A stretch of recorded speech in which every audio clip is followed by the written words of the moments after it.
빅데이터 플랫폼 미소정보 기술에 계신 현직자님을 모셨습니다. 관련된 부분에 있어서 현직자님의 직접적인 멘토나 궁금한 사항들, 질의응답 이런 거 되게 편안하게 얘기하면 좋을 것 같습니다. 자, 저희 소개해드리겠습니다.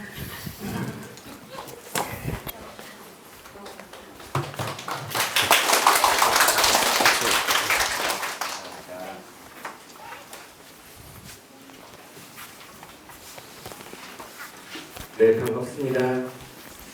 지금 늦은 시간인데 어딘가에 이렇게 많은 분들이 모여서 공부를 하신다는 생각은 평소에 못하고 있었는데 정말 열기가 뜨거운 것 같습니다.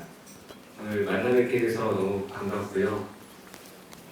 여기 우수한 분들이 많이 계시다고 제가 어제 뒤늦게 소개를 받아서 그래서 저희도 그런 분들이 필요한데 라고 하면서 오늘 막 쫓아왔습니다. 그래서 회사에다가는 우리 인재들 보면서 저희가 좀 스카우트를 당장 받기는 좀 보고 될까라고 그러고 왔습니다. 그래서 저는 혹시 제 발표 자료를 좀 띄울 수 있을까요? 네, 제가 네.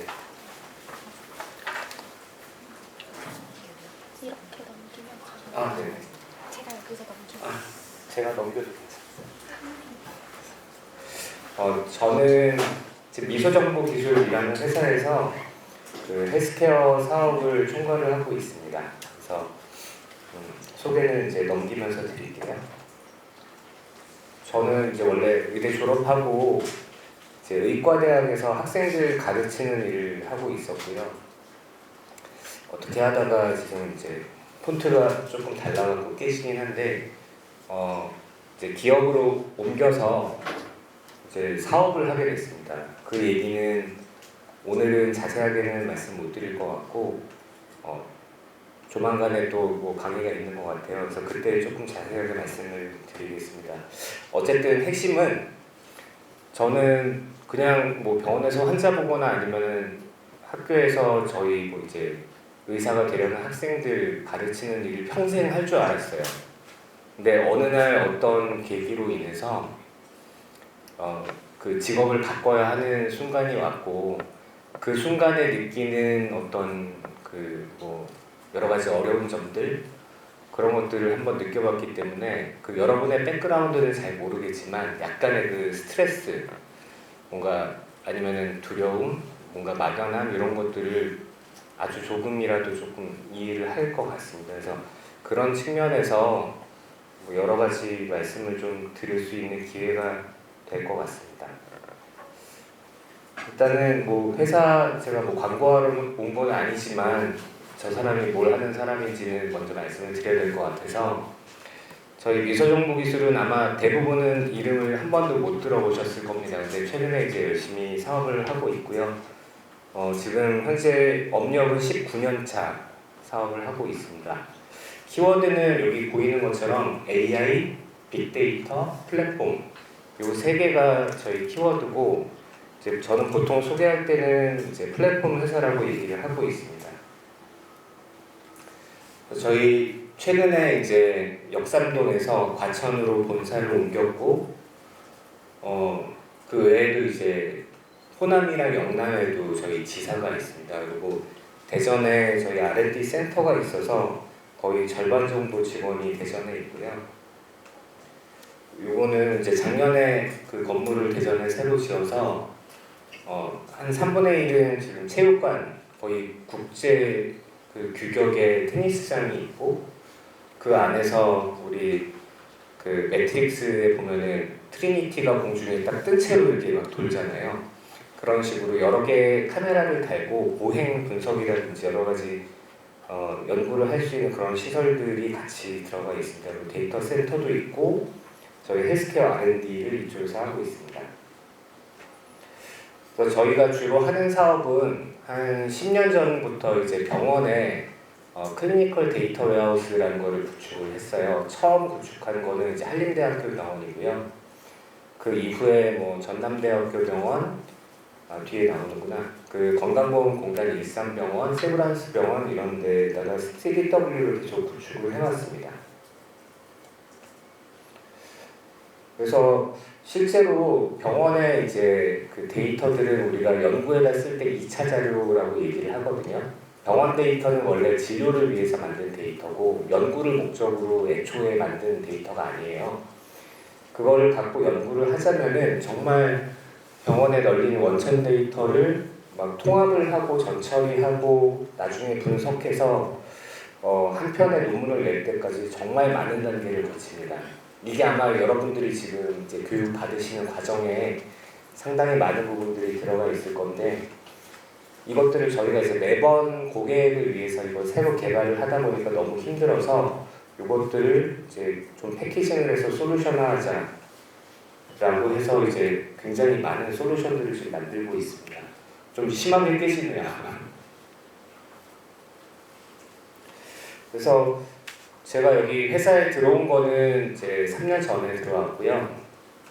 처음에는 디지털 헬스 사업을 하고 싶어서 들어왔는데 막상 저희 대표님이 막 꼬셔갖고 입사를 하고 났는데 보니까 제 밑에 직원이 6명이 있더라고요.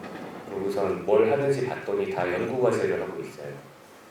그 국가 그 연구개발 과제를 따서 한 거의 8개 1인당 하나씩 하고 있고 그래서 제가 괜히 왔나 이 회사에 왜 왔지 막 그런 생각이 들었고 그러다가 나름 이제 이 회사가 여태까지 뭘 했었고 지금 뭘 할 수 있는지를 조사를 하고 그럼 앞으로 어떤 사업들을 해야겠다.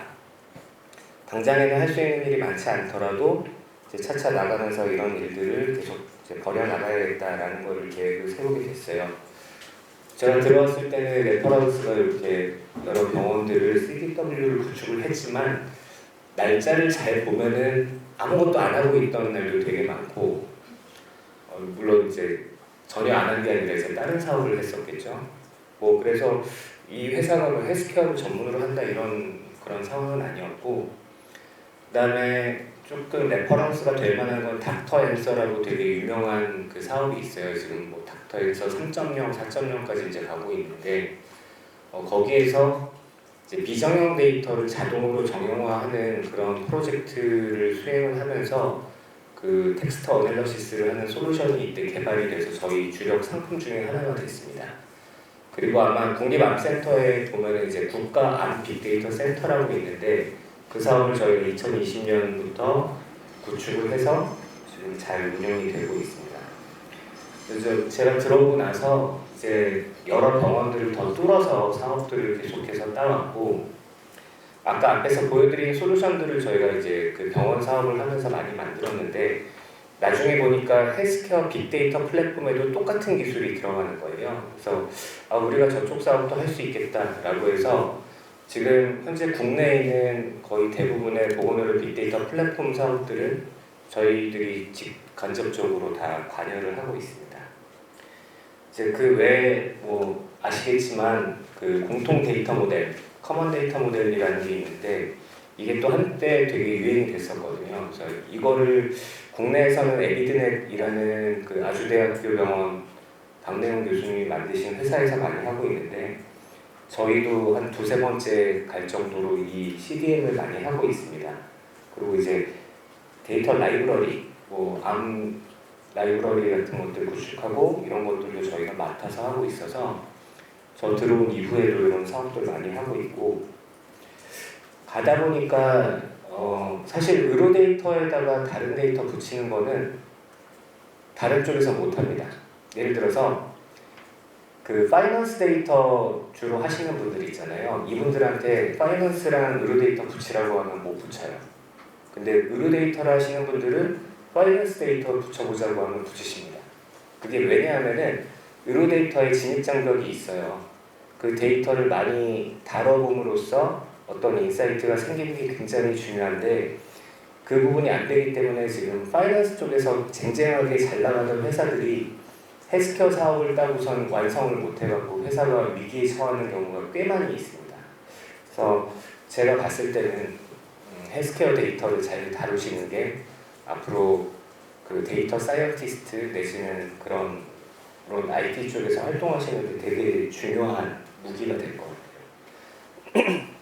그래서 저희 옛날에 그 삼성 SD에서도 뭔가 사업을 했었는데 저희가 이제 드디어 삼성전자에 어제 NDA가 풀렸습니다. 삼성헬스 지금 프로젝트를 1년 동안 수행을 해서 저희가 4월 달에 이제 임직원 서비스가 오픈이 되고 몇 달이 있으면 아마 여러분도 폰에서 삼성헬스를 딱 열어보시면은 내가 건강보험공단에 있는 검진 데이터 그거를 10년치를 막 불러다가 나의 건강을 다 분석을 해갖고 알려주고 이런 서비스들이 이제 오픈이 될 거예요. 그래서 그 사업도 하고 있고 건강보험공단에서도 이제 그 검진 데이터, 진료 데이터 보여주는 서비스가 있는데 이것도 저희가 수주를 해서 진행을 하고 있습니다. 그래서 3년 사이에 이제 병원 데이터를 만지던 회사가 병원 데이터뿐만이 아니라 이 병원 데이터에 다른 데이터들을 붙일 수 있는 사업들로 계속 이제 확장을 해나가면서 뭐 매출도 굉장히 많이 늘었고 앞으로 할 수 있는 일이 굉장히 많습니다. 그래서 내일도 삼성 쪽에서 이제 더 큰 사업이 있는데 한번 기획을 해보자라고 해서 이제 미팅을 하고 있고 그래서 약간 처음에 이제 시작할 때 그냥 꿈만 꾸었었고 하지만 되게 좀 힘들고 그만둘까 생각 많이 있었는데 어떻게든 버티고 고민하고 뭔가 움직이니까 이제 사업들이 계속 열리더라고요. 그래서 저희 이렇게 사업이 이제 잘 진행이 된 거는 제가 잘나서 그런 게 아니라 저희 직원들이 잘 해줘서라고 생각하고 항상 감사하게 생각하고 있습니다. 그래서 뭔가 이렇게 합심해서 저희는 열심히 하고 있고 그래서 어쨌든 이런 경험들을 바탕으로 해서 오늘 뭐 간단하게 좀 말씀을 드리고 아마 다음번에 강의가 있을 때는 조금 더 이거를 연장을 해서 좀 말씀을 드릴 수 있을 것 같아요. 그래서 이제 마무리는 저희가 처음에 3W 구축하는 일만 했었는데 이제는 다양한 방향으로 사업들을 좀 전개를 해나가고 있고 이렇게 지금 분홍색으로 네온이 되어 있는 부분은 저희가 벌써 이제 시작을 했거나 이미 상당 부분 진척이 된 부분들이어서 아마 이 마지막에 있는 보라색까지 가면은 이제 이쪽에서 직접적으로 수익이 들어오는 저희가 이제 자는 동안에도 돈이 들어오는 그런 사업들을 이제 하게 될 거예요. 그래서 열심히 하고 있습니다. 그래서 다시 한번 오늘 뭐 뵙게 돼서 반갑고 불러주셔서 감사하고 한 50분 정도 되는 시간 동안에 여러분이 좀 궁금하신 거, 고민하시는 거 그런 것들을 최대한 좀 진솔하게 좀 말씀을 나누고자 합니다. 감사합니다.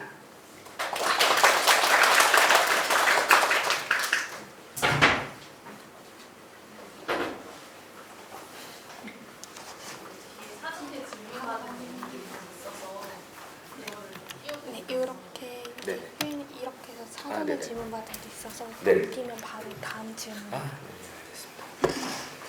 일단 여기 떠 있는 거 보고 할게요. 실제로 헬스케어에서 생성되는 데이터에서 유의미한 결과들이 나오고 있나요? 이런 것에 대한 소식을 알아보고 싶으면 읽어볼 만한 뉴스 사이트나 정보를 얻을 만한 경로 같은 것이 있네요. 이게 조금 관점에 따라서 좀 틀릴 것 같은데 당연히 지금 헬스케어 데이터에서 엄청난 일들이 벌어지고 있습니다. 세상이 많이 바뀌고 있어요.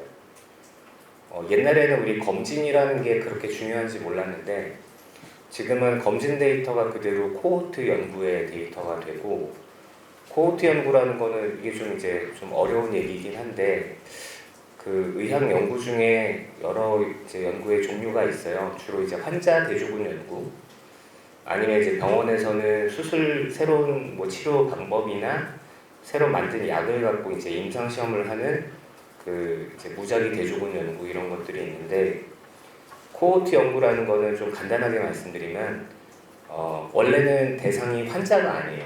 그냥 일반 인구 집단이에요. 예를 들면은 이 방에 계신 분들을 오늘부터 코호트 연구를 하겠습니다. 10년 동안 관찰하고 10년 후에 뭐 예를 들면 만성질환이 생긴 거 이런 것들을 연구를 하겠습니다. 그럼 이제 매년 여러분들의 건강 검진을 하면서 데이터를 모으는 거예요. 지금은 어떤 분들은 만성질환을 갖고 계신 분도 계실 거고 또 많은 분들이 이제 건강한 상태로 있을 건데 10년을 추적을 하다 보면은 중간에 이제 병이 생기는 분들이 있어요. 그러면은 나중에 어떤 연구를 할 수 있냐면은 병에 걸리기 전에 이분이 어떻게 식사를 했고 뭐 수면은 어떻게 했고 운동은 어떻게 했고 이 자료들이 있으면 그러면은 먹는 것 중에 이런 게 혹시 이 만성질환과 관련이 있지 않을까? 이런 거를 연구할 수 있는 데이터가 되는 거예요. 그래서 그런 데이터가 과거에는 없었는데 지금은 이미 쌓여있는 검진 데이터하고 그런 연구를 하다 보니 그동안에 몰랐던 어떤 병의 원인들 이런 것들이 많이 밝혀지고 있습니다. 그래서 이 데이터가 주는 그 어떤 우리에게 주는 어떤 의미가 헬스케어 분야에서 어떻게 보면 다른 분야에 비해 더 크게 오는 것 같고요. 근데 이 소식을 사실 이렇게 잘 정리해서 그냥 주는 데는 많지는 않은 것 같아요. 근데 이제 간간히 보면은 예를 들어 카카오 VC에서도 이제 헬스케어 관련한 무슨 뉴스레터 같은 서비스가 있어요. 그거 이제 뭐 이렇게 공개적으로 막 나오는 게 아닌데 거기 이렇게 신청만 하면은 매주 나한테 메일이 오거든요. 거기에 뭐 미국의 회사들 동향부터 해서 국내 동향까지 다 나오고, 그리고 주로는 신문을 많이 찾아보는 것 같아요. 그래서 그렇게 해서 정보를 좀 얻고 있습니다. 그 헬스케어 데이터가 우리가 많은 이제 뭐 예를 들면은 어디가 있을까요? 뭐 맥킨지나 이런 유명한 회사들이 내는 보고서 보면은 여러 가지 산업군 중에 그 시장의 성장세가 제일 큰 게 헬스케어입니다. 누구나 첫 번째, 두 번째로 헬스케어를 꼽고 있는 것 같아요. 그래서 헬스케어 데이터에 이제 이 질문의 배경에는 그게 있겠죠. 내가 헬스케어 쪽 데이터에 올인해도 될까요? 라는 그런 걱정이 있을 것 같은데 걱정 안 하셔도 될 것 같습니다. 이게 정말 돈이 될 것 같고요. 그 신규 채용을 할 때 가장 선호하는 지원자는 어떤 준비를 한 지원자를 채용해서 원하나요? 제가 현장에서 면접을 볼 때 그 자신감 있는 분을 제일 일단은 눈여겨보기 시작을 하고요. 서류를 볼 때 저희 팀장들한테도 물어봤어요. 이제 같이 면접을 보니까 그 본인이 면접 볼 때 어느 부분을 제일 중요하게 보냐라고 했더니 그 SQL 관련해 갖고 그런 자격이 있으면은 사실 그냥 믿고 뽑는다 이렇게 얘기를 하더라고요. 실제로 아까 제가 통화를 했습니다. 그리고 이제 디테일하게 보면은 경력 같은 것도 많이 보는데 뒤에서 또 말씀드리겠지만 요 전 직장에서 1년이 안 됐는데 이제 퇴직을 했다. 그러면 약간 좀 의심의 눈초리로 보게 되죠. 이분 왜 빨리 퇴사를 했을까? 미리 좀 말씀드리면 저희 직원들한테 제가 가장 많이 하는 잔소리 중에 하나가 회사를 옮겨야지 직급도 올라가고 연봉도 빨리 올라간다. 퇴사해라. 라는 얘기를 많이 합니다. 나가라고 막 협박하는 게 아니라 진짜 진심 어린 충고로 그렇게 얘기를 하면서 같이 하는 얘기는 다만 내가 이직할 때가 됐다라고 생각이 될 때는 회사에서 붙잡을 때다. 회사에서 붙잡지 않는데 난 그냥 나가겠다라고 하면은 되게 어려울 수 있다. 저희 직원 중에 한 명이 그렇게 해서 퇴사를 했어요. 그 현대자동차로 이직을 했는데 가서 이 이력서를 내고 저희 같이 했던 프로젝트 이름을 쫙 이제 일자별로 이렇게 냈죠. 그랬더니 그쪽에서 면접관이 진짜 이런 프로젝트를 다 했느냐? 그래서 당연히 했죠. 그래서 무슨 일을 했느냐? 했더니 제일 중요한 일을 했죠. 이렇게 얘기를 했어요. 그래서 갔는데 실제로 채용이 돼서 근무를 하는데 일을 시켜보니까 일을 못하는 거예요. 그러니까 회사에서는 막 실망을 하고 뭔가 이렇게 압박을 좀 주기도 하고 본인은 또 거기서 스트레스를 받고 그러니까 결국에는 퇴사를 해야 되는 상황이 생기는 거죠. 그렇게 해서 1년을 못 채우고 퇴사를 하고 나면 다음 직장에 갔을 때 이제 저 같은 그런 눈소리로 이제 왜 전 직장에서 7개월 만에 퇴사를 했을까 이렇게 보는 거예요. 그래서 그런 것들을 보는 것 같아요. 그래서 전 직장에서 얼마나 많은 것들을 해냈고 또 의지가 있는지 이런 것들을 많이 보는 것 같습니다. 회사에서 신입에게 요구하는 역량, 데이터 분석과 사이언티스트에게 가장 중요한 역량. 중요한 거는 굉장히 많이 있을 건데 일단 데이터에 대한 인사이트가 되게 중요할 것 같아요. 아마 여러분도 지금 공부하시는 과정이기 때문에 이제 잘 모르시겠고 그게 당연하죠. 근데 앞으로는 계속 또 이렇게 보셔야 되는 게 혈압이 뭘까? 그다음에 혈압이 뭔지에 대한 개념도 좀 아셔야 되고 혈압의 단위가 어떻게 되고 우리가 참고 범위라고 얘기하는 게 이제 어느 정도 수준인지 그래서 숫자를 봤을 때 이 사람은 정상혈압이네 이 사람은 약간 고혈압 끼가 있네 이런 정도는 대충 아셔야 되잖아요. 그거를 모르는 이제 개발자나 데이터 사이언티스트와 이제 구분이 되는 거는 나는 이걸 보는 순간 바로 이해를 한다. 그런 것들이 좀 중요한 것 같아요. 근데 이게 되게 어려운 게 아니고요. 그냥 지금 하다 보면은 어느 순간인가 진짜 이렇게 물들듯이 들어옵니다. 그리고 제일 중요한 거는 하여튼 뭔가 이제 해보겠다라는 생각 같은데 저희 실제로 저희 본부에서도 직원들 중에 이제 저도 그렇고 팀장들이 굉장히 애지중지하는 직원들이 있어요. 그 직원들은 왜 애지중지하는지는 사람마다 다 관점은 다르긴 할 텐데 제 기준으로 말씀드리면은 첫 번째는 되게 도전적이에요. 그러니까 본인이 자발적으로 뭔가를 하려고 노력을 하고 잘 모르는 게 있으면은 보통은 퇴근하면은 집에 가서 이제 쉬거나 친구 만나서 놀고 싶은데 되게 꾸준히 뭔가 이렇게 찾고 공부하더라고요. 그 공부하는 게 꼭 이제 도서관에 들어가서 앉아 있어야지 공부할 수 있는 시간이 생기는 건 아닌 것 같고 늘 출퇴근 시간에 차 안에서 30분씩이라도 매일 하면은 하루에 1시간이잖아요. 그 사이에 역량을 계속 키우는 어떤 그런 성실함 같은 것들이 보여서 되게 애지중지하고 있고 다들 보면은 실제로 저희는 이제 데이터 ETL러랑 이제 모델러가 제일 많은데 다들 일하다 보면 모델러를 이제 하고 싶어 하더라고요.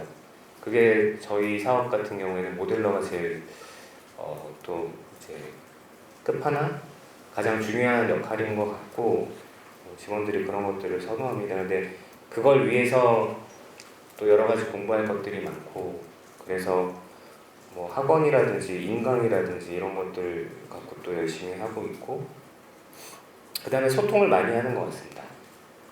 좀 많이 물어보고 오히려 안 물어보는 것보다 막 귀찮게 와서 물어보고 그런 직원들한테 더 마음이 많이 가고 그럴 때는 더 돕고 싶고 그런 생각들을 많이 하는 것 같습니다.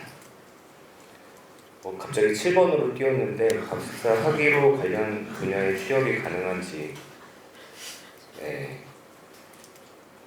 요새 C는 잘 안 쓰는 것 같긴 한데요. 알아서 나쁠 거는 없을 것 같은데 실제로 많이 쓰이진 않고 SQL이 제일 중요한 것 같습니다. 학사 학위로 관련 분야에 취업이 가능한지 학사 학위가 대부분 아닌가요? 석박사는 별로 없는 것 같아요. 근데 석박사가 있으면은 뭔가 개발반은 좀 물론 이제 컴공 석박사도 있을 수는 있겠으나 자기 전공에서 석박사를 따고 와서 개발자를 하면은 개발의 역량은 학사나 석사나 박사나 다 똑같은 거고 다만 이제 특정 분야에 대한 전문 지식을 더 갖고 있기 때문에 그거를 더 잘할 것 같습니다. 제 여동생이 저랑 이제 7살 차이인데요. 동생은 음악 엘리트예요. 그러니까 중학교를 예원을 나왔고 서울예고 졸업하고 서울대 음대 졸업하고 독일에 유학을 5년 갔다가 바로 옆에 오스트리아에서도 5년 유학을 하고 한국에 들어왔는데 유럽에서 이제 마이스터라고 딴 그게 이제 박사학위로 인정이 안 되는 학교가 있어서 이대에 가서 또 박사학위를 따고 강원대 이런 데서 이제 강사를 한 8개 학교에서 강사를 하다가 최근에 정보처리기사 자격증 1급을 땄습니다. 지금 나이가 이제 40이 넘었는데 그걸 땄어요. 그래서 제가 이렇게 보고 너는 지금 이제 신입으로 들어가기에는 다들 버거워할 것 같고 그래서 차라리 멜론이나 이렇게 음악 뮤직 비즈니스를 하는 회사의 개발자로 들어가면 그래도 전공도 살리면서 그래도 나이 많지만 신입 개발자로서 같이 가야지라는 그런 느낌이 있지 않겠냐. 근데 지금 자격증 따고 그냥 아직도 고민하는 것 같아요. 강의 좀 하면서 그러고 있는 것 같은데 이제 어떻게 보면은 석사 박사 딴 게 큰 무기가 안 될 수도 있습니다. 그리고 우리 공무원들도 그러잖아요. 하루라도 빨리 이제 취업한 게 그게 더 중요하다. 석박사보다. 개발자의 분야도 좀 그런 것 같습니다. 물론 늦었다고 뭐 나이가 이제 조금 있다고 그 외에 뭐 불리하거나 그런 건 전혀 아니고 어쨌든 최대한 빨리 시작을 하는 게 중요할 것 같습니다. 여기서 배우는 오라클 데이터베이스 기법이 실제로 빅데이터 분석 과정에 쓰이나요? 이거는 어떻게 보면은 빅데이터를 사용하는 기관에서는 대부분 오라클을 씁니다. 그래서 당연히 오라클의 DB 기법이 분석에 쓰일 것 같고요. 빅데이터 분석에 또 다양한 이제 뭐 통계 패키지나 이런 것들을 사용하기 때문에 그것도 또 따로 나중에 공부를 해야 되는데 여기 계신 분들이 다 이제 꿈꾸시는 게 이제 약간 목적지는 서로 다를 수 있을 것 같아요. 근데 이제 데이터 분석가가 되는 것도 좋지만 단순하게 데이터를 관리하는 사람도 저는 되게 중요하고 되게 나쁘지 않다고 봅니다. 그것도 지금 잘하는 사람이 굉장히 부족하기 때문에 많이 필요한 상황이고 어쨌든 그 오라클 좀 잘 하는 사람이 더 중요하겠죠. 아까 제가 그 여기 질문지 잠깐만 뒤에 넘겨볼게요. 여기서 말씀을 드려야겠네요. 저희 직원 중에 한 명이 모 병원에 나가서 프로젝트를 진행을 하고 있었어요. 이제 그 병원에 있는 데이터를 연구용으로 다 이렇게 우리가 ETL은 아시죠? 그러니까 Extraction, Transformation, Loading. 그래서 데이터를 뽑아서 변환해갖고 다시 적재하는 그런 일들을 해요.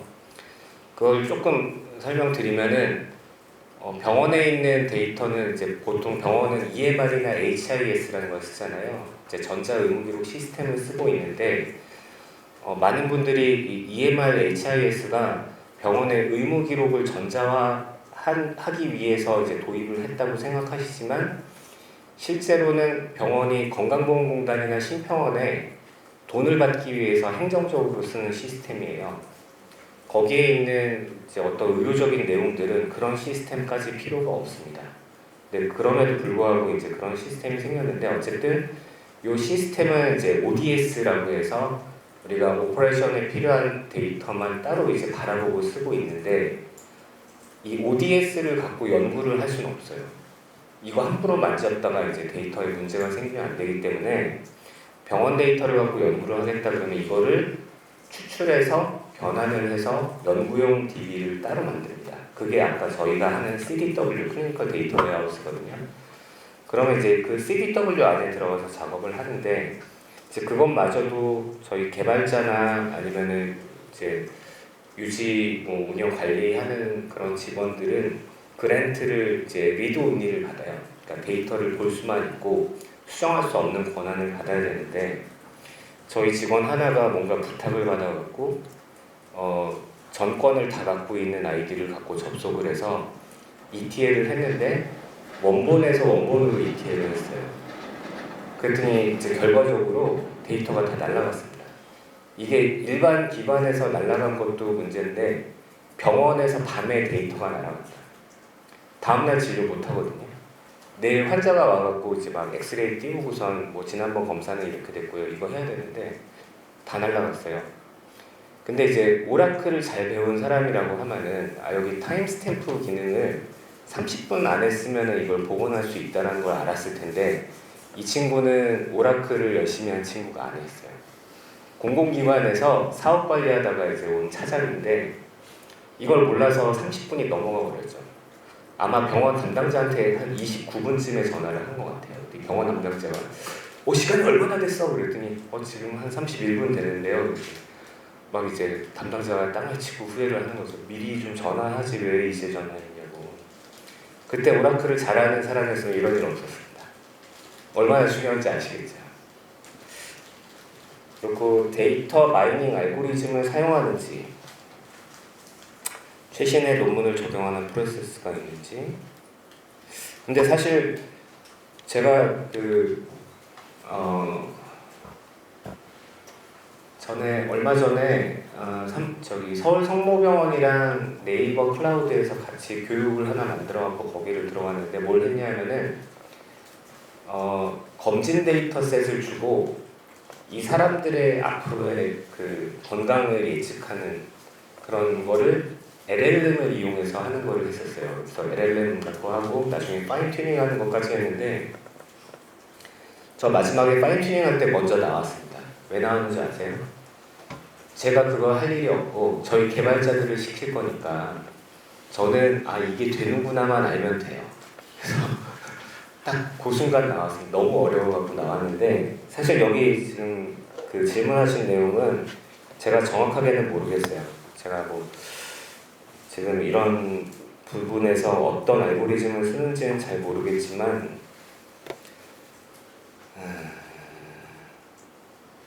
사실 그리고 6번에 있는 질문은 저희 회사에서는 많이 하고 있지는 않습니다. 저희가 데이터를 분석까지 다 서비스를 하고 있지는 않고 분석을 할 수 있는 환경을 만드는 데까지 좀 작업을 하고 있기 때문에 요거는 조금 다른 부서에서 하는 일 같아요. 그다음에 실무에서 주로 사용하는 분석 툴이 무엇이고 업무 과정이 어떻게 되는지 암 라이브러리 가공 CDM 플랫폼 암 라이브러리 같은 경우는 특별히 쓰고 있는 툴은 없고요. 대부분 그냥 날 코딩도 많이 하고 다양한 방법을 통해서 이제 알고리즘을 짭니다. 제가 이 부분은 요 전 직장에 있을 때 전 엑셀로 했어요. 엑셀도 되게 훌륭한 툴이고요. 함수를 잘 짜면은 정말 많은 작업들을 할 수 있습니다. 다만 이제 용량이 커지면 좀 힘든데 제가 20만 행짜리 이제 검진 데이터 그거를 엑셀 파일로 했는데 나중에는 좀 버벅이긴 하더라고요. 그다음에 이제 CDM은 이제 아틀라스라는 툴이 있어요. 그다음에 뭐 거기는 다 이름도 무슨 아틀라스, 아킬레스 무슨 그리스 신화 같은 이름을 막 붙이는데 그 아틀라스 툴을 갖고 많이 쓰는 것 같습니다.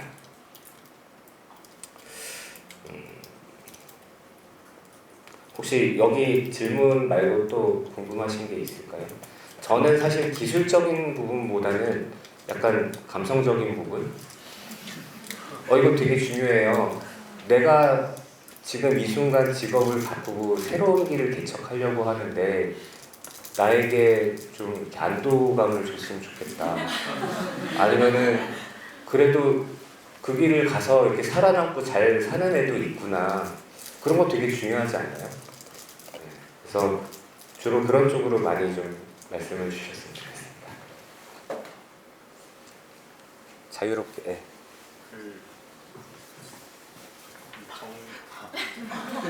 그 정보 같은 이 데이터는 익명성이나 이런 게 좀 중요할 텐데 아무래도 이 데이터는 그러면 데이터는 어디서 이렇게 가져와서 뭐 애널라이즈 진행하는지 되게 중요한 말씀 주셨어요. 아마 나중에 여러분들이 필드에 나가면은 생각보다 데이터 구하는 게 되게 힘들다는 거에 놀랄 수 있습니다.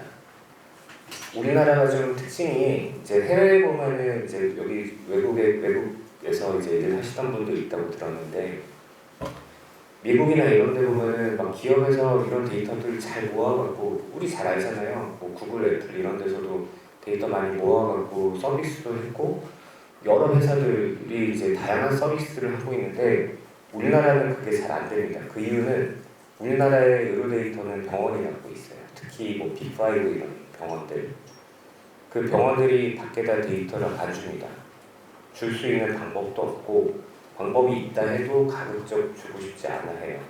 그래서 미소정보기술에 의료 데이터 얼마나 있어요? 저희 없습니다. 저희는 그 데이터를 직접 병원에 들어가서 이렇게 흘려보내면서 이거를 가둬놓고 활용할 수 있는 플랫폼을 만들고 나서 그냥 나와요. 그래서 이 플랫폼을 관리를 하고 데이터는 계속 병원 안에만 있습니다. 근데 이제 최근에 이 기조가 좀 바뀌고 있는 게 정부에서 그동안 어떤 식으로 사업을 했냐면은 우리나라는 헬스 데이터는 다 빅5 병원, 뭐 상급 종합병원에 있으니 상급 종합병원 45개 데이터를 다 갖다 합치면 우리나라는 세계적으로 드문 의료 빅데이터가 생길 거야 라고 여러 가지 사업을 했는데 병원이 일단 말을 안 듣기도 하고요. 합쳐도 쓸데가 없어요. 제가 연구를 하려고 해도 할 수가 없어요. 왜냐하면 아까 말씀드린 것처럼 커피가 고혈압에 좋은 영향을 주냐 안 주냐. 병원에는 혈압 데이터 같은 것들은 있어요. 아니면 고혈압의 합병증에 대한 데이터는 있는데 이 사람이 평소에 커피를 얼마나 마셨는지에 대한 데이터는 전혀 없습니다. 그 데이터는 오히려 여러분들의 스마트폰 안에 보면 내가 커피를 사느라 썼던 돈 또는 뭐 나의 그 시기일기 거기에다가 이제 커피 먹은 시간에 무슨 커피 이런 것들 적어놓은 게 그게 다예요. 그래서 그런 이제 뭔가 우리가 이제 코즈앤 이펙트 내지는 노출 변수, 결과 변수 뭐 이렇게 다양한 표현을 하는데 노출 변수 없이 결과 변수만 들고 있는 이 병원 데이터 그런 걸 할 수가 없어요. 그래서 기조가 이제 병원 데이터, 진료 데이터만 갖고는 안 되니까 다른 데이터도 좀 섞어보자. 그래서 그 다음에는 검진 데이터를 섞기 시작했고 그 다음에는 뭐를 섞었을까요? 여러 가지 섞다가 이제 최근에는 유전체를 또 섞고 있어요. 유전체 데이터도 섞어갖고 막 이러고 있는데 나중에 결국에는 이제 개인의 삼성 헬스 뭐 이런 데에 있는 데이터를 섞어야 되고 이게 지금 정부 기조로는 풀 수가 없습니다. 그래서 제가 이제 늘 주장하는 거는 헬스 데이터의 민주화가 이루어져야 된다고 얘기하는 거예요. 뭐냐면은 여태까지는 정부에서 우리가 다 모으면 쓸 수 있겠지라고 했는데 정보 주체의 동의 없이 쓸 수가 없으니 이거를 뭐 가명 처리하고 익명 처리하고 이렇게 해서 쓰겠다고 하는데 이거 갖고는 실제로 쓸 수가 없어요. 그러면 이제 앞으로는 동의를 받아야 됩니다. 그래서 그런 동의를 받지 않으면은 데이터를 얻기가 되게 힘들고요. 그 다음에 상급종합병원의 데이터가 다 있다고 했는데 아까 말씀드렸듯이 대부분 ODS 상태로 표준화가 전혀 이루어지지 않은 상태로 그냥 널브러져 있고 이제 전남대학교 병원 같은 경우에 저희가 작년인가 재작년에 들어갔을 때 테이블이 8,000 몇백 개가 있었어요. 근데 재미있는 건 그 중에 한 80% 이상이 널 테이블입니다. 뭐냐면은 막 시스템 개발해갖고 환자 이름을 이 테이블에다 막 쌓기 시작했는데 시스템을 다시 만들고 고치면서 테이블 이름을 바꿔서 다른 테이블에 막 이렇게 또 쌓이고 있어요. 그러다 또 다른 테이블로 가고 그러니까 테이블이 다 비어 있어요. 이거 쓰려면은 가서 내가 이거를 다 머지해야 돼요. 그 작업을 하는 게 쉽지가 않아서 지금 얘기가 너무 길어졌는데 결론만 이제 말씀드리면은 특수한 환경이 아니면 그런 데이터 구하기 되게 힘들고요. 그 데이터를 쓸 수 있는 기관에 들어가서 막상 쓰려고 해도 쓸 수 있는 준비가 안 된 경우가 되게 많고 그 데이터는 대부분 그 기관 안에서 이제 쓰게 되어 있고 반출하는 게 쉽지가 않습니다. 그래서 아마 여러분이 나는 의료 데이터 사이언티스트로 뭔가 가고 싶어라고 하면은 제가 볼 때는 빅5 병원의 연구직으로 가시는 게 제일 좋을 건데 그게 약간은 뭔가 정규직이라기보다는 연구원 같은 그런 포지션이라서 그거보다는 이제 다른 쪽이 더 좋지 않을까. 그리고 말씀드린 것처럼 개인 동의를 기반으로 데이터를 모아서 뭔가 쓸 수 있는 세상이 이제 열리기 시작을 했어요. 이번 3월달에 원래 시행령 시행규칙이 나와서 이제 앞으로 그런 것들이 가속화된다고 했는데 아직은 보이진 않습니다. 그래서 이런 상황에서 우리가 갖춰야 할 소양은 데이터 잘 정리해서 내 앞에 갖다 주면 내가 만질 수 있어 말고 데이터가 정리가 안 됐더라도 나는 정리부터 분석까지 다 할 수 있어. 이게 되게 중요할 것 같아요. 혹시 다른 말씀 또 주실까요?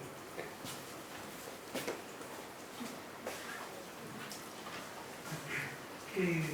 이제 SQL 자격증이 있으면 뭐 믿고 쫓는다 약간 이런 근데 SQL 자격증도 종류가 좀 있는데 이제 혹시 선생님께서 이제 요거 괜찮은 그런 종류 혹시 지금 생각나시는 게 있는지 오라클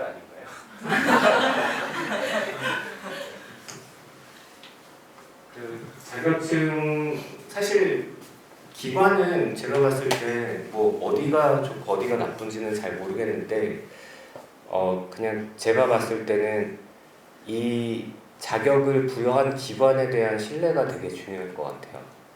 근데 그런 관점에서 봤을 때 여러분들 제일 좋지 않나요? 오라클에서 인증하면은 다들 믿지 않나요? 그래서 그런 게 중요하고 어쨌든 실제로 같이 일을 하는 입장에서는 그 인증도 인증이지만 그 다음 단계에 또 이제 헤쳐나가야 될 게 많잖아요.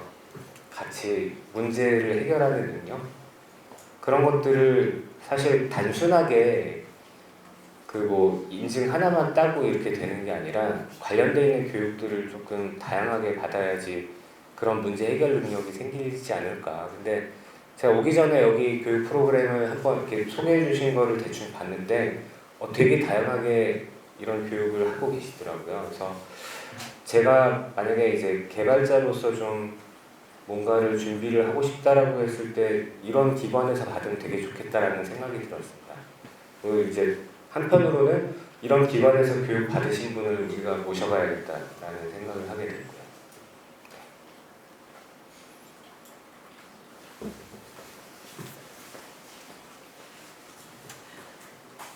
제가 그 유전체 분석에 관심이 있는데, 근데 제가 생각하기에는 가장 인간한테서 표준화할 수 있는 데이터가 유전체라고 생각을 했는데 생각보다 이게 실질적으로 적용이 되려면 단계가 많이 있는 것 같더라고요. 그리고 많은 정보들이 더 필요한 것 같은데 지금 좀 이게 유전체 데이터를 이용해서 실질적으로 좀 그 약을 개발한다거나 할 때 임상 과정을 줄이거나 아니면은 이런 좀 유의미한 결과들이 나오고 있는 상황인 건지 아니면 좀 아직은 데이터가 더 많이 모여야 되고 정제돼야 되는 상황인 건지 좀 궁금해요. 그리고 혹시 이런 유전체 데이터를 만지고 싶으면은 취업을 그냥 해도 괜찮은지 아니면 석박사를 좀 해야 되는지. 되게 좋은 질문이고 많은 분들이 또 궁금해하실 것 같고 근데 되게 어려운 질문이에요. 유전체는 아직까지 막 활발하게 잘 활용을 하고 있지 못합니다. 제가 봤을 때 첫 번째는 데이터가 없어서 그렇고요. 두 번째는 그 데이터를 분석할 사람이 없어서인데 잘 아시는 것처럼 국가통합 바이오 빅데이터 사업이라는 게 있어서 우리나라도 100만 명의 유전체를 모으겠다라고 지금 이제 프로젝트가 진행이 되고 있잖아요. 사실은 제가 그제 어제 오늘 그거 감리 하는 사업에 전문가로 들어가서 일을 하고 왔는데 아직은 좀 해결해야 되는 부분이 많이 있는 것 같은데 일단 첫 번째는 그 유전체 데이터를 활용하는 데 있어서 비식별화를 하기는 해야 될 텐데 어느 수준으로 해야 될까에 대해서 이제 유럽의 개인정보보호 쪽 GDPR 이런 데서 가이드라인이 최근까지도 사실은 명확하게 안 나왔었어요. 그리고 우리나라에서도 여기에 대한 가이드라인에서 유전체에 대한 그 가이드라인은 계속 보류가 됐었습니다. 지금도 뭐 명확하게 해결이 된 것 같지는 않은데 저는 근데 사실 웃기는 게 유전체 데이터를 이름을 가리고 이렇게 줬는데 이거 누군지 맞춰봐 그러면 맞출 수 있을까요? 그거 진짜 모르거든요. 근데 이제 그들이 좀 이제 우려하는 건 그런 거죠. 특정 스닙 되게 유명한 어떤 그 유전체 일부분 중에 어떤 특징이 있는데 이게 되게 희귀한지는 아니다. 근데 그게 있으면은 이제 그때부터 요 줄에 있는 거는 다 그 사람이다. 그러면은 막 다른 이제 임상 데이터까지 보면은 별거 또 막 이렇게 다 나올 수 있잖아요. 이제 그런 것들을 디스클로저 리스크라고 하거든요. 개인정보 노출 위험. 만약에 이 방에 이제 쭉 아까 우리가 코호트를 올해부터 10년 동안 한다고 했잖아요. 진짜로 코호트를 했는데 50대 남자 한 명이 있어요. 그러면은 누굴까요? 접니다. 제 이름 가려도 누구나 다 알아요. 이 사람이 이런 병이 있었어? 막 그게 이제 개인정보 노출이 되는 거죠. 이미 식별은 안 되게 다 바꿔놨는데, 그래서 이런 것들이 이제 걱정이 돼서 그러는 것 같은데, 그 문제가 있고요. 우리나라가 지금 사실은 개인정보의 안전성 확보 조치라든가 보안이라든가 이런 이제 가명 정보의 활용 이런 부분에 있어서 되게 빡빡합니다. 유럽보다 더 빡빡하고요. 그 중에 원흉 1번이 개인정보보호위원회 대통령 직속 여기서 엄청나게 막아놨어요. 그래서 되게 웃기는 일은 유전체 분석을 하려면 해외 DB에 이렇게 접속을 해갖고 그 시퀀스를 막 비교를 하면서 분석하는 그런 이제 툴도 많이 있는데 이 개인정보기 때문에 우리나라는 또 이렇게 인터넷 못하게 다 막아놓고 단독망 고립망 안에다가 무슨 데이터 안심존 이렇게 만들어 놓고 쓰라고 그래요. 그러면 코딩도 내가 이렇게 코드 짜놓은 거 있는데 이거 좀 갖고 들어가면 안 돼요. 그러면 이거 반출 심사, 반입 심사 하면은 뭐 몇 달 걸리는데요. 그래서 못 갖고 들어가고 막 그런 일이 되게 빈번합니다. 지금도 나는 코파일럿 갖고 코딩 해야 되는데 왜 코파일럿이 접속이 안 돼? 뭐 이런 거 갖고 이제 막 문제를 삼고 있는데 이거 해결이 되려면은 클라우드면서 외부에서 데이터는 들어올 수 있지만 내부에서 외부로 데이터는 안 나가고 뭐 해킹이나 이런 거에 노출되지 않고 뭐 이런 이제 새로운 분석 환경이 좀 있어야 될 것 같고 아니면 유전체 데이터 어차피 이거 뭐 ATGC 갖고선 개인 식별할 일이 없으니 이거 비식별화 또는 익명화해서 맘대로 써라 이거 풀어주지 않으면 좀 어려울 것 같아요. 근데 거기에 따른 막 성과가 생각처럼 막 번쩍번쩍 나오지는 않는 것 같고요. 그 말은 한편으로는 이게 되게 어려운 일이다라는 그런 의미도 있지만 또 하나는 왜 그런 느낌 있잖아요. 금광이 있는데 아직 거의 금이 밖으로 나오지 않고 다 안에 있어요. 앞으로 이 금광을 이제 들어가시는 분이 다 그 금을 캘 겁니다. 그래서 아마 유전체 지금부터 열심히 더 하시면은 물이 올랐을 때는 막 진짜 노벨상 탈 만한 막 발견을 하지 않을까 그렇게 생각이 됩니다. 혹시 또 궁금하시거나 하실 말씀? 지금 계신 회사 규모랑 네. 어떻게 이제 업무 방식이 있는지 예를 들어서 뭐 마일스톤을 세워놓은 다음에 격파하는 식이라든지 아니면 스크럼 짜서 프로젝트를 이렇게 진행하는 식이라든지 좀 그런 방식이 규모에 따라서 어떻게 되는지 좀 궁금합니다. 네. 이것도 되게 좋은 질문이고 많은 분들이 궁금해하시겠지만 한편으로 어려운 질문인데 우리가 그 프로젝트를 하면서 늘 고객한테 약속하는 여러 가지 프로젝트 진행에 대한 진행 방법과 관리에 대한 여러 가지 이론들이 있어요. 근데 실제 필드에서 그런 것들이 이루어지는 게 굉장히 쉽지 않을 때가 많습니다.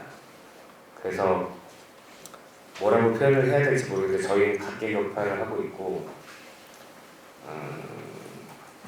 실제로 또 많이 있는 일 중에 하나가 저희 회사가 지금 이제 직원이 한 180, 190명 되는데 이게 본부로 다 쪼개져 있고 본부마다 사업하는 분야들이 다 나뉘어져 있고 그래서 저희가 지금 헬스케어가 40명인데 40명 중에 없는 필요한데 이런 일을 하는 사람이 없다는 부분이 되게 많아요.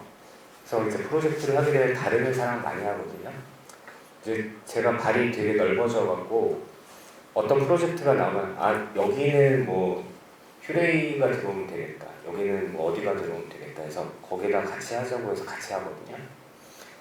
그래서 그렇게 하는데 다른 회사에서 실제로 우리 WBS 상에 뭐 3월 달까지는 이거 끝내고 우리가 4월부터 한다. 근데 그렇게 잘 안 됩니다. 막 5월 달, 6월 달에 끝내요. 그러면은 진짜 이거 한 달밖에 안 남았는데 이거 다 하라고? 그러면 한 달 동안에 막 그냥 때려붓습니다. 저희 모든 직원을 다 때려붓고 막 그렇게 해요. 그래서 사실 지금 이렇게 교육은 어떻게 보면은 이론상의 어떤 내용일 수도 있고 나가면은 되게 좀 아비규환인 것 같아요. 근데 솔직히 제가 그 프로젝트에 들어가서 같이 일을 하지는 않기 때문에 사실 그 질문에 대해서는 좀 더 생생하게 답변을 드리기는 좀 어려운 것 같습니다. 네. 궁금한 거 없으세요?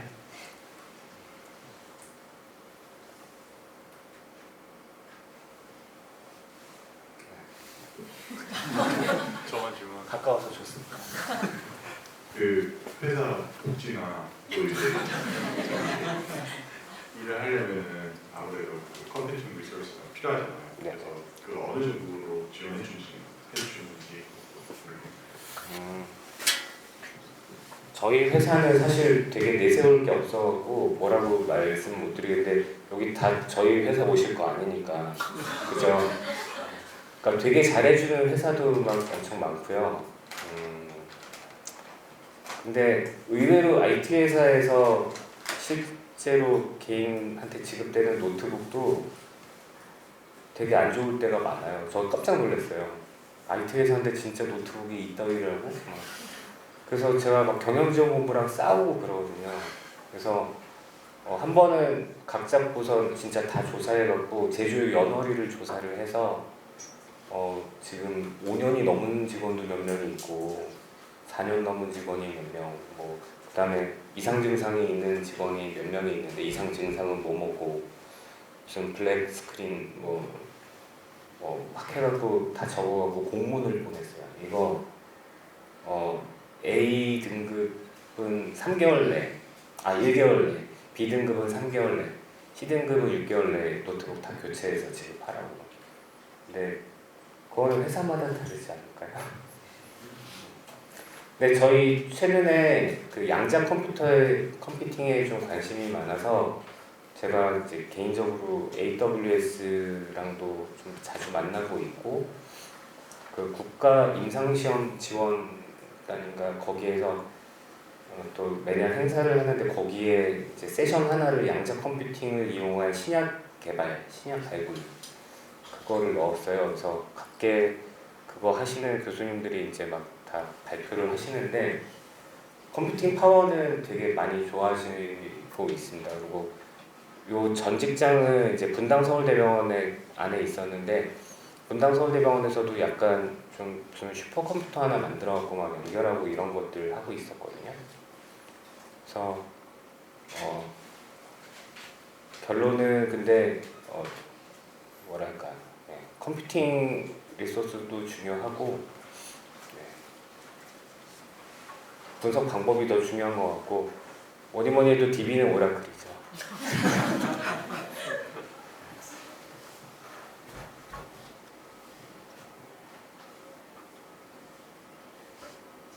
네. 아니 근데 간단하게 혹시 좀 신입 채용을 좀 정기적으로 하는 저희 회사는 정기 채용보다는 그때그때 좀 많이 뽑고 있고요. 대부분들 프로젝트 끝나거나 시작할 때 많이 채용하는 것 같아요. 그리고 물론 이제 결혼이 생기는 순간에 그 결혼을 보충하기 위해서 또 하고 새로 사업 기획을 하거나 사업을 새로 수주했을 때 많이 채용을 하는 것 같고요. 네, 그렇습니다. 참고로 지금 저희는 데이터 표준, 의료 데이터 표준이나 아니면은 그 의료 데이터 모델링 또는 ETL 이런 쪽으로 이제 사람이 많이 필요한 상황인데 저희 간호사가 지금 회사에 2분이 계시고 응급 구조사가 1명이 있고 의무기록사가 1명이 있다가 퇴사를 했는데 이제 그런 쪽에 일하시다가 오신 분이 되게 드물어요. 그래서 저희는 계속 찾고 있는데 잘 없고 지금 1명이 더 들어오려고 하고 있네요. 다른 회사에 계신 간호사 출신 개발자가 한번 오시려고 하고 있고 근데 지금 한 4명 정도 더 뽑으려고 하고 있습니다.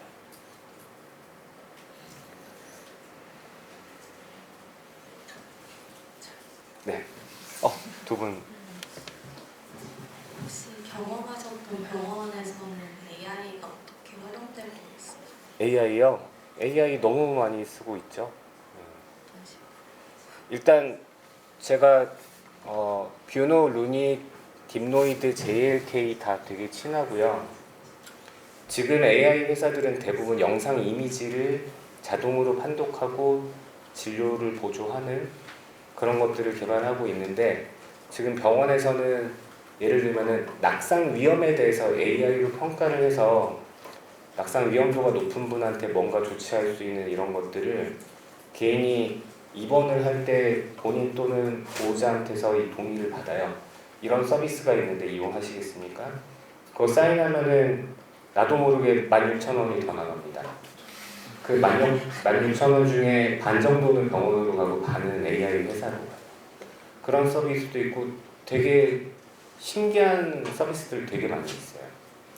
근데 지금 제가 이제 하려고 하고 있는 거는 디지털 병리, 병원에서 유일하게 디지털화되지 않은 게 우리 병리 슬라이드거든요. 이제 일부 병원에서 이거 디지털화하고 있는데, 그거를 디지털화하는 회사랑 같이 일을 하고 있고, 저희는 그냥 뒤에 후방에서 플랫폼은 우리가 이제 맡아서 하고 싶다 이러고 있고, 그 비즈니스 모델이 잘 되면은 앞으로 진단이나 또는 치료 결과 확인에 병리가 필요한 질환들은 약 먹거나 수술하기 전에 일단 병리 검사 한번 하고, 그 다음에 약을 먹으면은 그 약이 들어와서 어떤 우리 그 프로티오노믹스에서 뭔가 이렇게 막 작용해서 약으로 어떤 단백질이 막 이제 생기면은 나중에 병리 검사에서 또 그걸 확인하고, 그래서 전후를 비교하고 이런 이제 디지털화가 좀 될 것 같습니다. 자격증 중요하다 하셨잖아요. 포트폴리오도 중요할 텐데 네. 혹시 자격증과 포트폴리오 둘 중에 하나 중요한 걸 꼽으시자면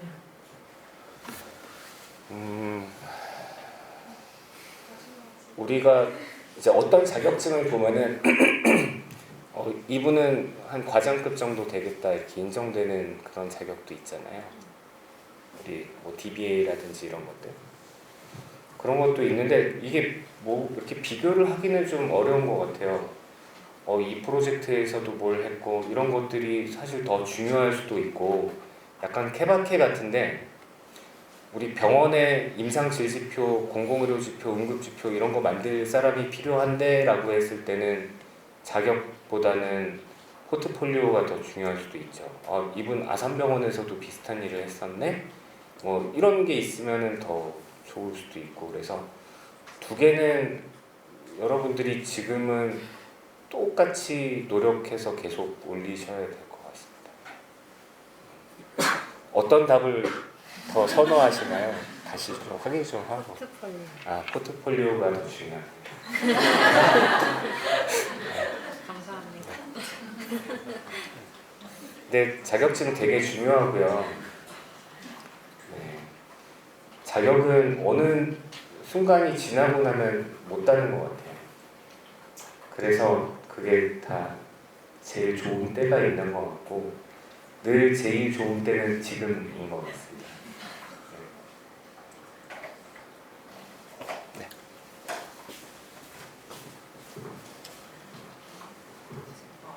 데이터나 플랫폼 구축하시는 게 주가 되는 회사인 것 같은데, SQL은 확실히 중요한 것 같은데 혹시 다른 언어, 파이썬이나 다른 언어도 혹시 중요하게 쓰이는지? 최근에 파이썬도 많이 쓰고 있고요. 저도 원래 통계를 옛날에 이제 세스, 그 전에 SPSS라는 패키지 썼었고 스테이터라는 것도 썼고 했는데, 제가 이제 마지막 연구할 때쯤에는 다 파이썬으로 바뀌고 있었어요. 그리고 실제로 저희 직원 중에 한 명이 다른 본부로, 저희는 이제 본인이 원하면 다른 본부로 이동할 수 있는 제도가 있어요. 근데 다른 본부로 가겠다는 거예요. 그래서 저 오늘 알았는데 왜 가는지 물어봤더니 자기 파이썬 하고 싶은데 저희가 파이썬을 안 써갖고 간대요. 근데 저희도 쓰거든요. 뭐 그렇습니다. 그렇게 파이썬을 쓰고 싶은 직원들이 지금 많이 있습니다. 네, 실제로 많이 쓰고 있고요.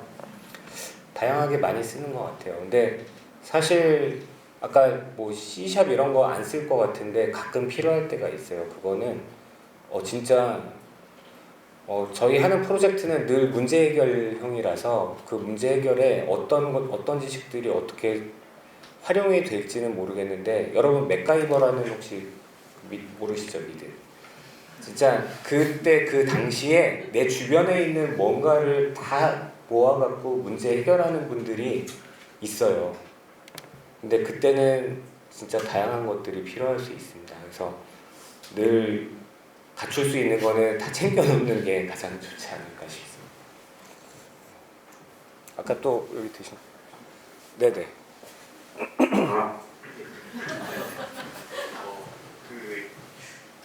보통 이런 회사가 그 설명 같은 데 보면 AI랑 빅데이터는 보통 붙어 있는데 네. 직군상으로 보면 뭐 AI 엔지니어 분석가, 빅데이터 엔지니어 분석가 이렇게 AI랑 빅데이터랑 뭐 현업에서는 보통 이렇게 나눠지는지 어느 쪽에 수요가 더 많은지 그런 게 궁금합니다. 일단 제가 약간 그 정의를 좀 구분을 먼저 할 필요가 있을 것 같은데 분석가와 개발자 당연히 다른데 이제 보통 보면은 분석가는 데이터를 보유하고 있는 기관에서 채용하신 분들이 보통 분석가인 것 같고 그 다음에 개발자는 대부분의 기관들이 자체에서 개발 안 해요. 다 내주거든요. 그러면은 보통은 외부에 있는 다른 회사에서 많이 하는 것 같고 꼭 그렇지는 않습니다. 분석을 외부에다 맡기는 경우도 있기는 해요. 근데 어쨌든 좀 그렇고 질문이 뭐였죠?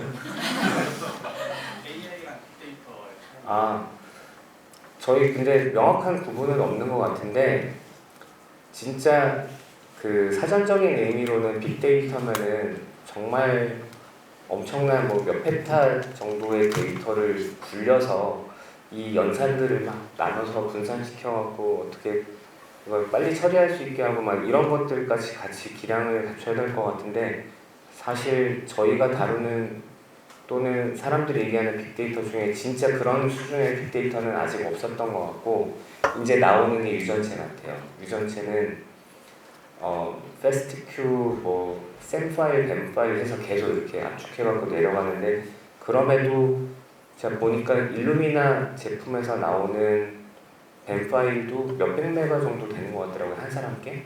그러면은 그거 저희가 전 직장에서 7,000명 모았었는데 이게 뭐 데이터가 해결이 안 되는 거예요. 200메가씩 7,000명이면은 이거 이제 분석을 어떻게 할 것이냐. 근데 거기에 따른 어떤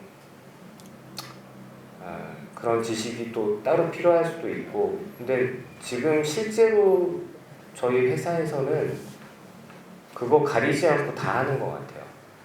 최근에 빅데이터 하는 친구들이 LLM도 하고요. RAG 자기가 뭐 챗봇도 만들고 되게 다양하게 하는 것 같아요. 그래서 사실 한 나이 40 되기 전까지는 본인의 주특기가 막 바뀌는 것 같습니다. 관심 있는 대로 막 또 새로운 기량을 선보이는 뽐내는 분들이 많이 있습니다. 제 대답이 좀 중구난방이에요, 약간. 혹시 또 일단 시간은 3분이 넘긴 했는데 저는 상관없는데 진짜로 근데 오늘 또 오랫동안 늦게까지 하셨을 거니까 혹시 급하신 분은 먼저 일어나셔도 괜찮고요. 질문이 더 있으시면 더 얘기 나눠도 좋습니다. 조금 이제 네. 아니 질문 없어요? 일단 슬슬 클로징 멘트를 좀 하자면은 제가 처음에 말씀드렸듯이 되게 오기 전에 이렇게 좀 묵상을 했어요. 오늘 만나는 분들의 어떤 지금 설명을 듣고 나서 뭐 본인이 어떤 걸 전공을 해서 나는 이쪽으로 가겠다 또는 어떤 회사에 들어가서 나는 이쪽에서 계속 해보겠다라고 했다가 어떤 계기로 해서 이제 새로운 길을 가는 거죠. 나는 한 번도 가보지 않았던 그리고 다른 사람들이 가고 있지만 어떻게 보면은 그리 많은 사람들이 갔던 길이 아닌 것 같은 그 길을 떠나면서 갖춰야 될 것도 많고 또 하라고 하는 건 많은데 이거 정말 내가 다 해야 돼? 막 약간 좀 의구심도 들고 하다 보면은 힘들기도 하고 그래서 좀 위로받고 싶고 진짜 이 길로 가면 난 성공할 수 있을까? 이 길이 정말 전도 유망할까? 이런 거에 대한 궁금증도 있을 거고 근데 이제 거기에 대해서 제가 그냥 한마디로 말씀드리면은 힘들겠지만 되게 전망은 밝아요. 그리고 아까 말씀드린 것처럼 다른 분야에 있는 분들은 의료 데이터 만지기 힘든데 의료 데이터 만진 분들은 다른 데이터도 하실 수 있습니다. 근데 우리가 살고 있는데 건강, 헬스케어, 메디컬 이게 얼마나 중요한지 앞으로 전 세계에서 돈이 왔다 갔다 하는데 이 헬스와 관련된 돈이 그 전체 돈의 얼마나 많은 포션을 차지할지 이런 것들을 생각을 해보면 지금 하시는 거는 저는 100번 잘 선택하신 거라고 생각되고요. 우리가 살 뺄 때 3개월 동안 열심히 운동을 하면은 3개월부터 살이 빠진대요. 그 전까지는 몸무게가 별로 변화하지 않습니다. 하지만 우리 몸 안에서는 지방은 빠지고 근육은 늘어나고 그래서 키로수는 거의 비슷하지만 내 몸이 바뀌어가고 있어요.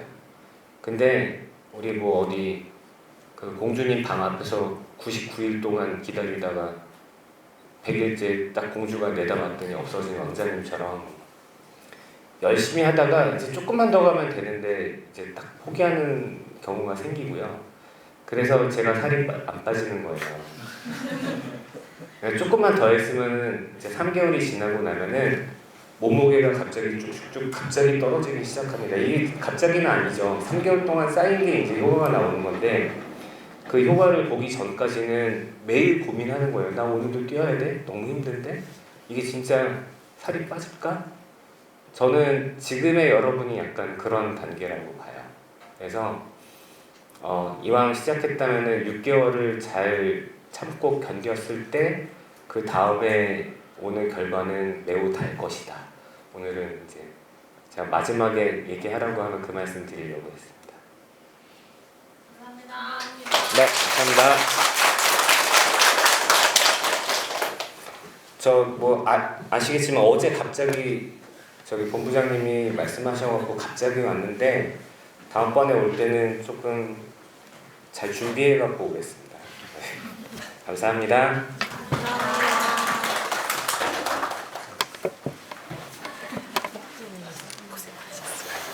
재밌어요. 네, 너무 늦은 시간까지 다 열심히 남아주셔서 너무 감사하고 저희가 또 4월 11일에 또 선도겸 특강 때도 부모님 오셔서 한 2시간 정도 강의 진행하실 거예요. 그래서 그 전에도 궁금한 것들이나 뭐 이런 것들이 있으시면 남겨주시면 저희가 미리 또 전달 드리고 좀 관련해서 좀 관련 특강을 좀 준비를 하도록 하겠습니다. 고생 많으셨습니다.